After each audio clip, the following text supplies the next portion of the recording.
El cuarto domingo de Adviento del siglo C, el evangelio que toca es el de Lucas 1, 39 al 45. En aquellos días María se puso en camino y fue aprisa a la montaña, a un pueblo de Judá. Entró en casa de Zacarías y saludó a Isabel. En cuanto Isabel oyó el saludo de María, saltó la criatura en su vientre. Se llenó Isabel del Espíritu Santo y dijo a voz en grito: Bendita tú entre las mujeres y bendito el fruto de tu vientre. ¿Quién soy yo para que me visite la madre de mi Señor? En cuanto tu saludo llegó a mis oídos, la criatura saltó de alegría en mi vientre. Dichosa tú que has creído, porque lo que te ha dicho el Señor se cumplirá. El tercer domingo de Adviento vimos que la venida del Mesías es motivo de profunda alegría, y la Iglesia nos invita a alegrarnos porque el Señor está cerca. Su venida produce alegría, pues trae salvación y liberación de dolores, angustias, tristezas, penas, llantos, sufrimientos y muertes. Pero la verdad es que no todos se alegran de que venga. Los que están bien no quieren que las cosas cambien. Solo se alegran aquellos que se encuentran sufriendo las durezas de la vida. Los justos, los de corazón noble, los que quieren paz y justicia para el mundo, los pobres y los que quieren que sus dolores y penas terminen de una vez. Hoy el Evangelio nos habla de la alegría de una familia de campesinos desconocidos, María, Isabel y su hijo por nacer, Juan. Pequeños y sencillos, pero gente noble y creyente, que busca que Dios reine en medio nuestro. Esta alegría de los pobres nos es anunciada hoy a través del encuentro entre María e Isabel. Según Lucas, María e Isabel eran parientes, y Lucas nos dice que María se enteró por medio del arcángel Gabriel que Isabel estaba encinta cuando ésta tenía ya 6 meses de embarazo.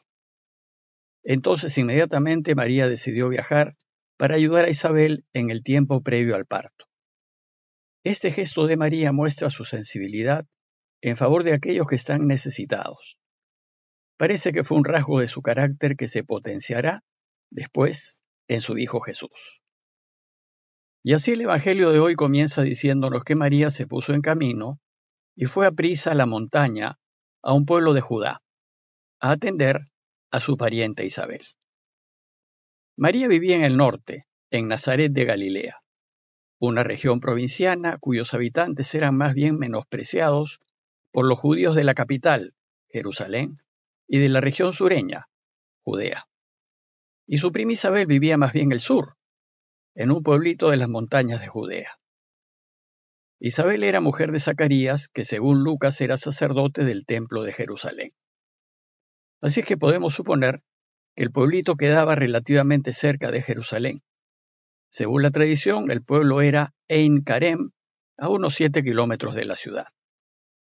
Y la distancia que separaba a las dos primas era tal vez unos 150 kilómetros que María seguramente hizo a pie. Dicho esto, el Evangelio de hoy se centra en el encuentro entre María y su prima Isabel. Como les he comentado en anteriores ocasiones, los Evangelios no buscan contarnos la vida de Jesús. Ellos no son biografías de Jesús, ni son la historia de Jesús. Son más bien catecismos cuyo fin es enseñarnos acerca de Él. Buscan enseñarnos que Jesús es el Mesías y el Señor. La intención es que aprendamos que Él es a quien Israel esperó durante siglos, y que si queremos vivir, tenemos que seguir su camino. El Evangelio de hoy, pues, es un texto profundamente teológico de enseñanzas, y es una escena que Lucas propone a la Iglesia para ayudarnos a meditar en el sentido y significado del nacimiento del Señor. A través de él, y por medio de ese encuentro entre parientes, y evidentemente a través de las palabras de Isabel, Lucas procura explicar el sentido del nacimiento de Jesús. Y así cada acción, cada palabra de este encuentro es teología puesta en escena. Lucas nos dice que María entró en casa de Zacarías y saludó a Isabel. Y en cuanto Isabel oyó el saludo de María, saltó la criatura en su vientre. En el momento del encuentro con María, Isabel vivió una experiencia espiritual. Se llenó del Espíritu Santo y dijo a voz en grito: Bendita tú entre las mujeres y bendito el fruto de tu vientre. ¿Quién soy yo para que me visite la madre de mi Señor? Llena pues de Espíritu Santo, Isabel proclamó a María como la bendecida por Dios por estar encinta del esperado de los tiempos. Es la primera vez que en el Evangelio de Lucas alguien reconoce a Jesús a viva voz como el Mesías esperado. Además, se trató de un reconocimiento proclamado por dos excluidos por la sociedad y el sistema, la pariente Isabel y Juan, el que va a nacer.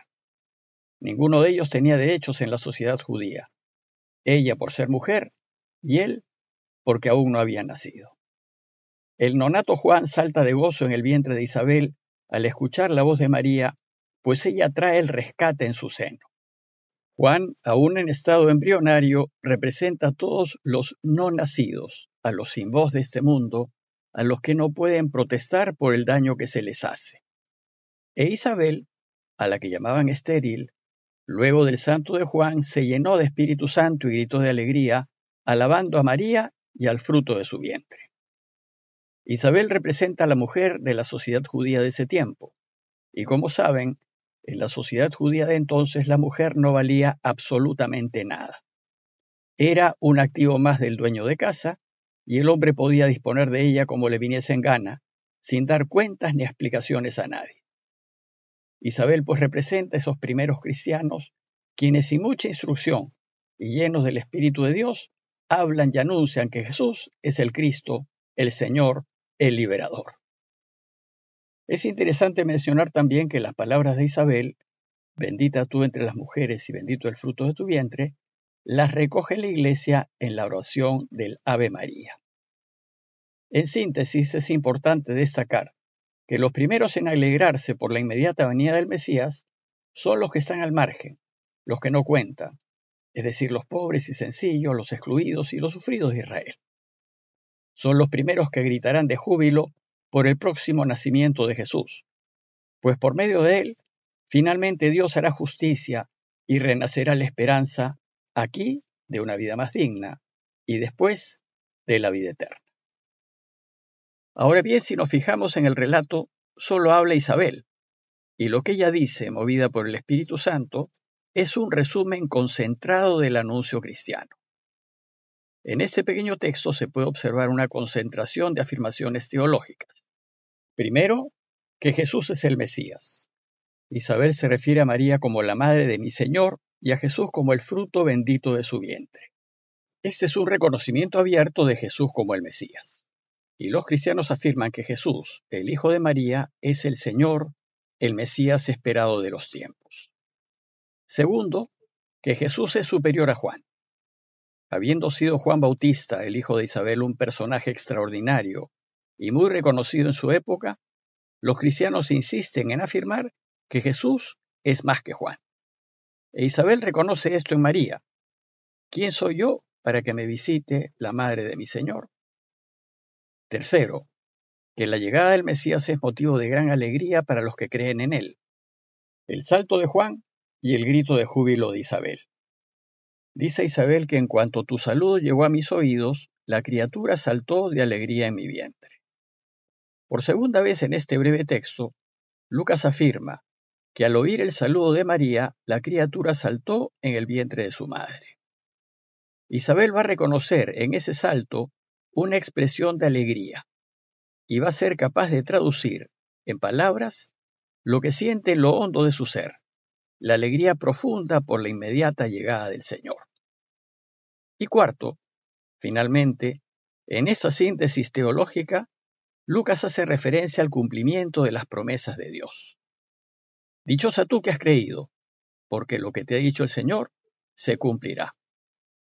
María representa aquí a todo el pueblo creyente de Israel que por siglos ha esperado la llegada del Mesías. Ha esperado que las promesas de Dios se cumplan. E Isabel, así como los profetas del antiguo Israel, anuncia su pronto cumplimiento. Un cumplimiento que será motivo de profunda dicha y alegría para todos los que sufren, para aquellos que solo les queda esperar en Dios. En conclusión, y a puertas de la Navidad, las lecturas de hoy nos ofrecen una profunda meditación cristiana acerca del significado del nacimiento de Jesús. Y así como lo hicieron los primeros cristianos, a nosotros nos toca hoy reflexionar en ese acontecimiento y preguntarnos, ¿qué celebraré en Navidad? ¿Qué significa en mi vida que Jesús nazca? ¿Me llena de alegría su nacimiento? ¿Me alegra que Dios quiera paz y justicia para todos nosotros? Finalmente, los invito a preguntarse, ¿y yo qué hago para colaborar con Dios para que el mundo sea mejor? ¿Le hago la vida más fácil a los que la tienen más difícil que yo?